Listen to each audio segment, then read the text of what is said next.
This is Hidden Killers with Tony Bruschi. Here now, Tony Bruschi. This is a confusing case. Oh my God, there's new things coming out all the time. Let's start with what we know, at least as of this recording. We're going to go through the timeline and the now even more confusing timeline of the Celeste David saga. Because there's a piece now that is not necessarily adding up the way that I think makes a lot of sense. Or maybe it does if you're just not communicative and you're a household that is in utter chaos, which it sounds like Celeste may have come out of. So let's start with what we know. On April 5th of 2024, this is going to try and be our definitive timeline as of right now. Play along with me. If you're watching this later or a few hours, who knows? New stuff has come out. It always is going to be coming out in this case, so be aware. On April 5th of 2024, a missing person report was filed in Lake Elsinore, California. The name on the report, Celeste Rivas Hernandez, 13 years old at the time. That date became a baseline for this story. That's when the official paper trail started. The day law enforcement said, essentially, we're looking. From there, the story looked tragically familiar. Flyers, search parties, neighborhood concern, social media lighting up with photos, of the bubbly, dark-haired girl, her age, her innocence, and the silence around her disappearance made it an emotional flashpoint for some folks, especially in the Riverside County community that she called home, or as we're also now seeing from an interview of her boyfriend at the time saying, I don't think anybody really cared. That's another aspect of this story, but a whole other one and a rabbit hole I'm not going to go down at this moment in time. Something doesn't seem to add up here because months after that report, Celeste was apparently not missing at all. She was seen, she was home, and she was on camera. A surveillance video reportedly captured on September 8th of 2024, nearly 6 months after her disappearance, shows a girl matching Celeste's description walking up to a neighbor's driveway, loud and upset, accusing the kids there of doorbell ditching her house. She's confrontational. She's vocal. She seems to know exactly where she is, and she's not hiding.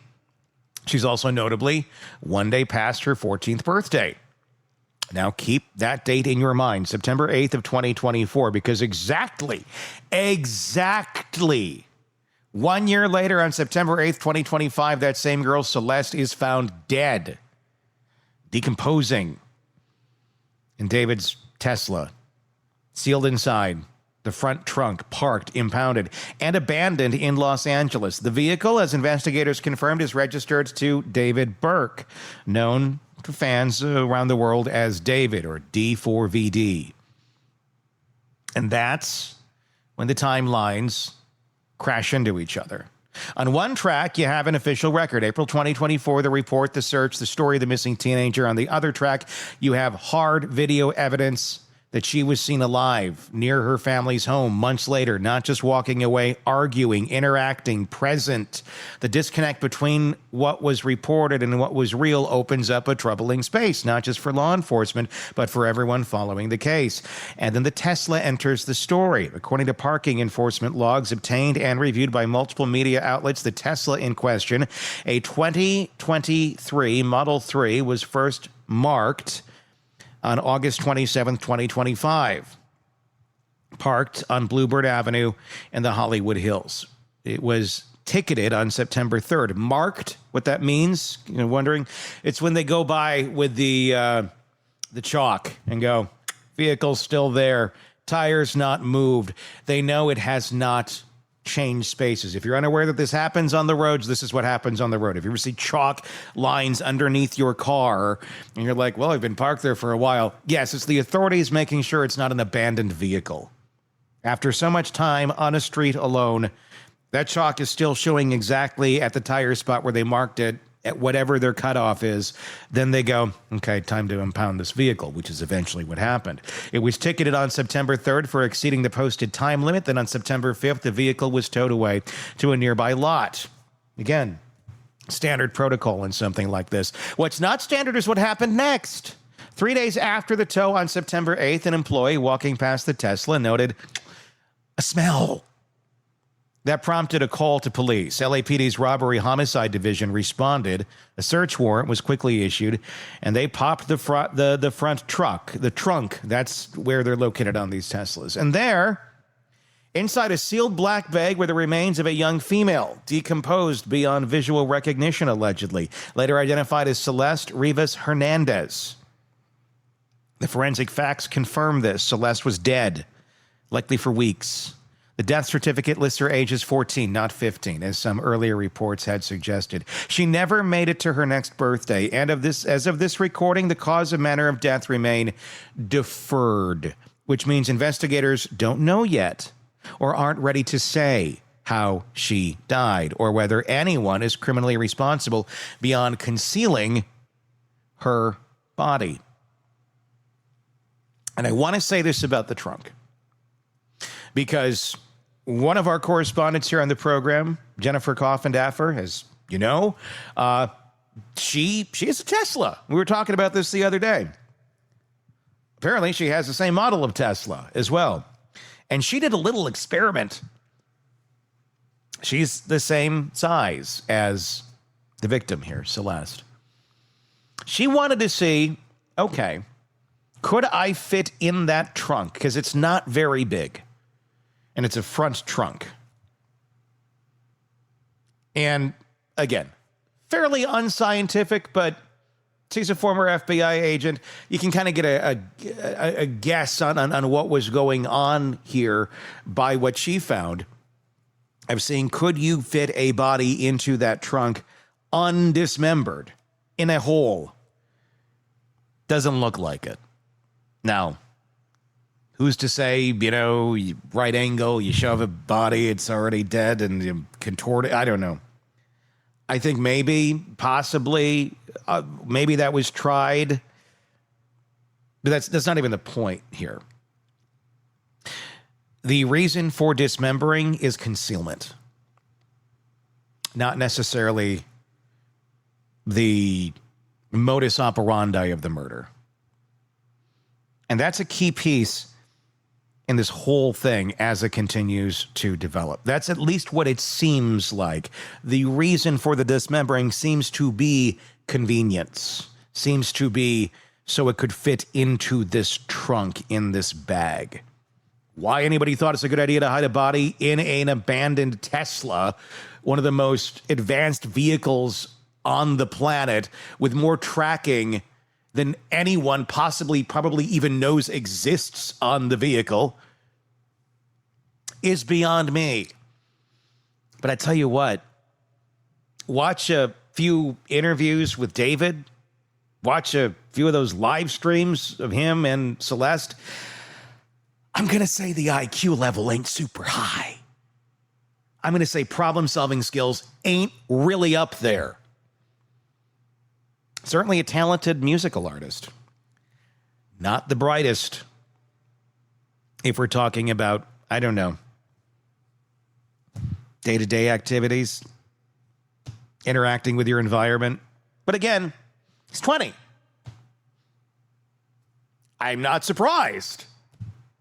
We were all stupid at 20.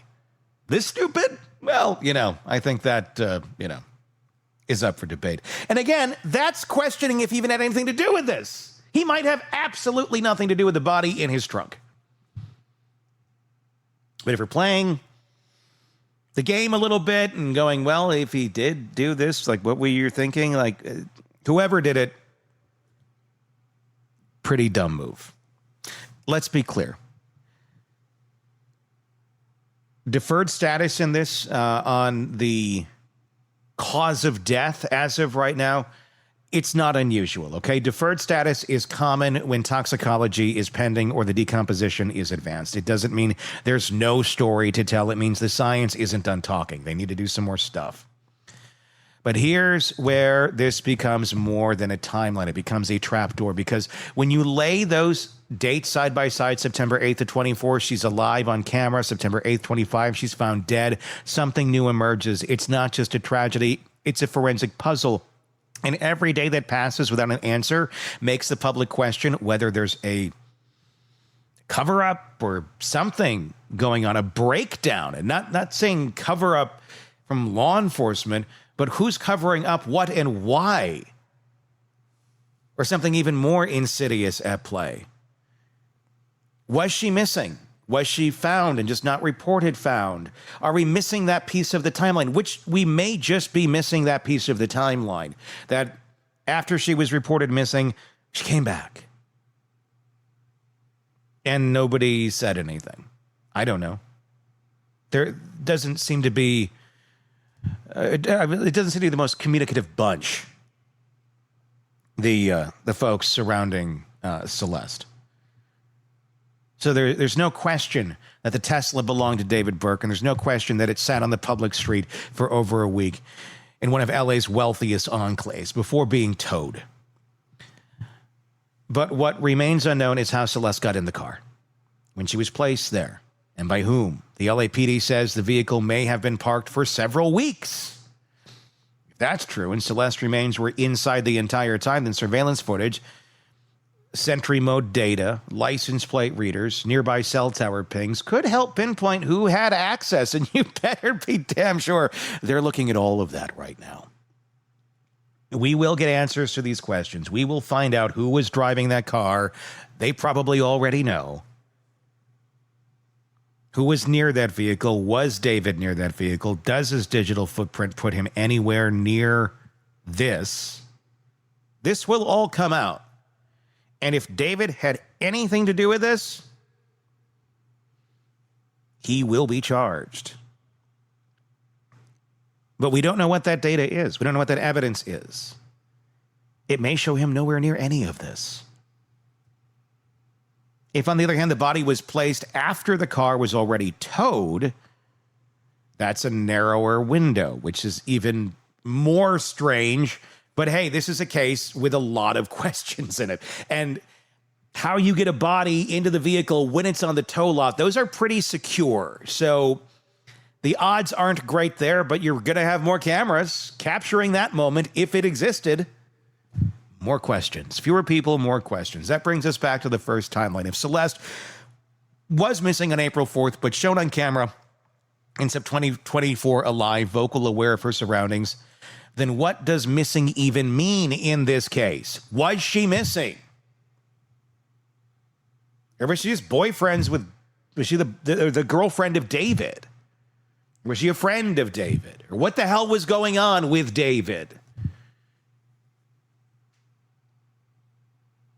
Well, that depends on the definitions. A child can be listed as missing if their whereabouts are unknown to their guardian, even if others know where they are. A child can be removed from a school enrollment without triggering an abduction alert.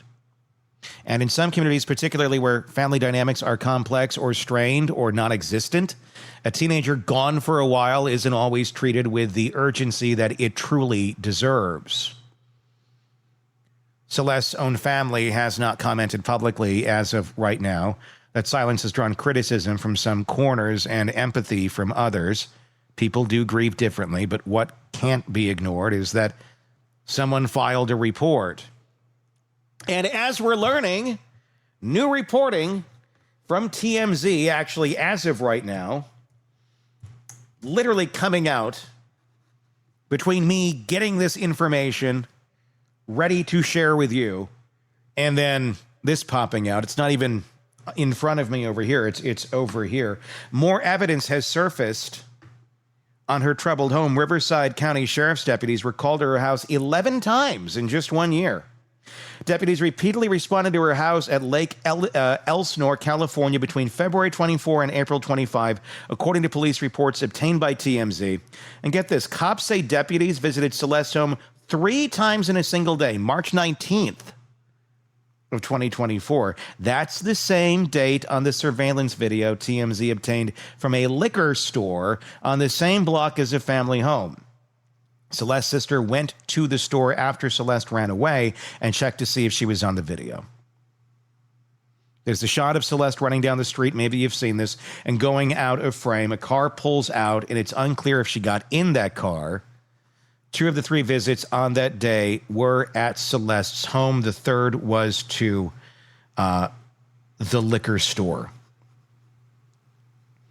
So we have evidence of the police showing up when she was reported missing.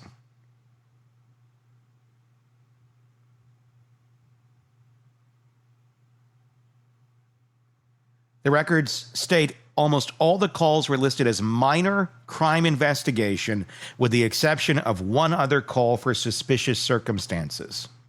Police took reports for 4 of the incidents, and cops plan to do follow-ups on 3 of the calls. The depositions on the rest of the calls were not available, according to TMZ. And it's worth noting police responded to Celeste's home at 9:29 p.m.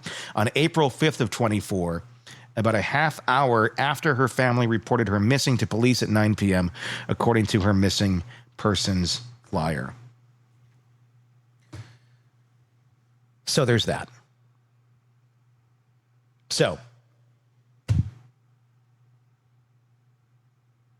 this can't be ignored, is that someone filed a report and the police did follow up right away. And someone else knew she was still around. So how did these lines never cross where she's reported missing and then she's on camera later? I think the answer may actually be quite simple. No one let anybody know they found her.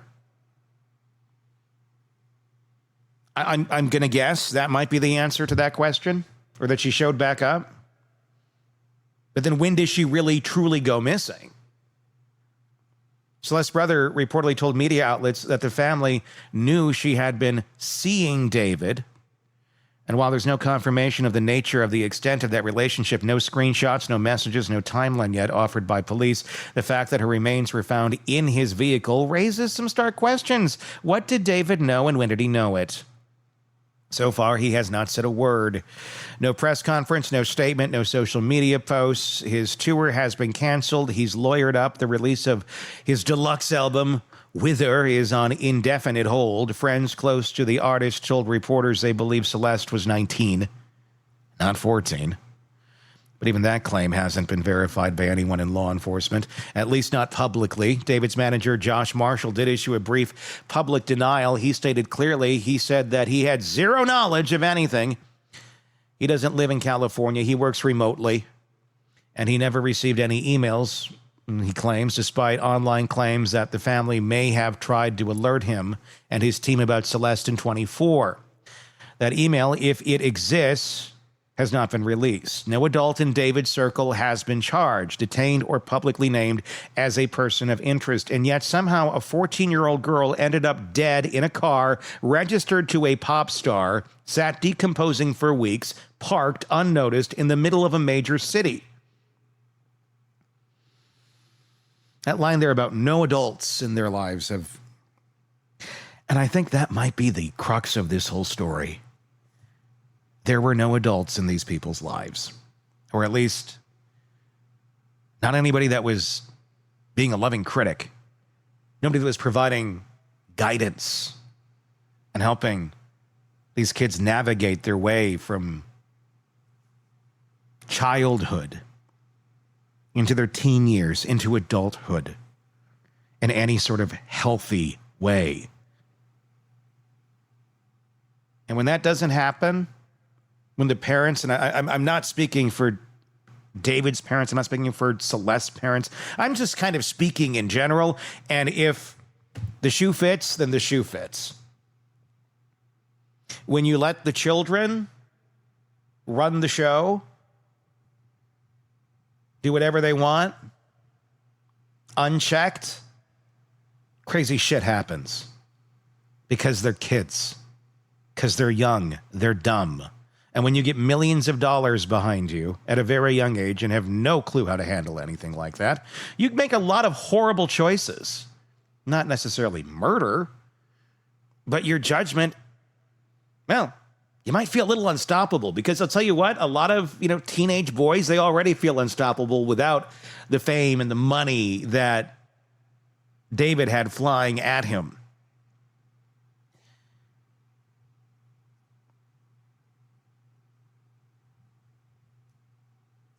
You make really dumb choices, and you may think you're unstoppable enough to have a relationship here with a 13, 14-year-old, and you're a freaking adult. Is anybody saying it's not good? This is not appropriate? This is not going to end well? This is not going to look good for you? Should someone say something, even if nothing is really going on here in terms of inappropriate interaction? The optics are horrible. No one stepping in saying, hey, dumbass, wake up. Oh, you're so profound, you 20-year-old you. You know all about life. Your songs are so deep. You're 20. And you started writing your songs at, what, 15? I'm sorry, there can only be so profound at 15.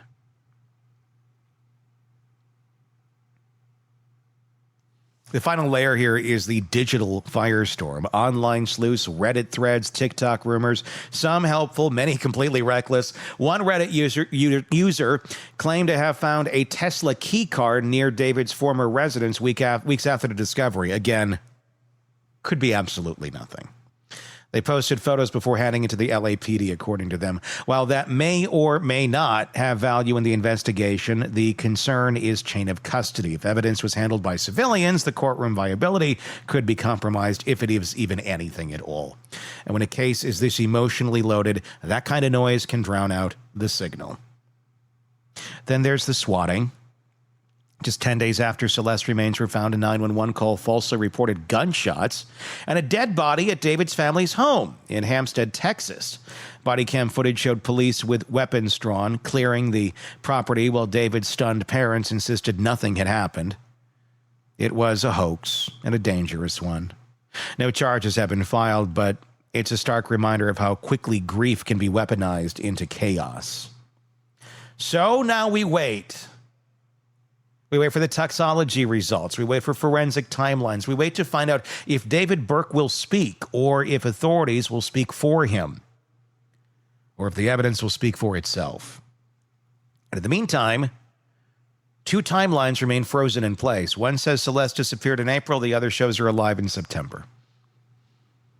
At home, the place where she was said to have disappeared from and not returned.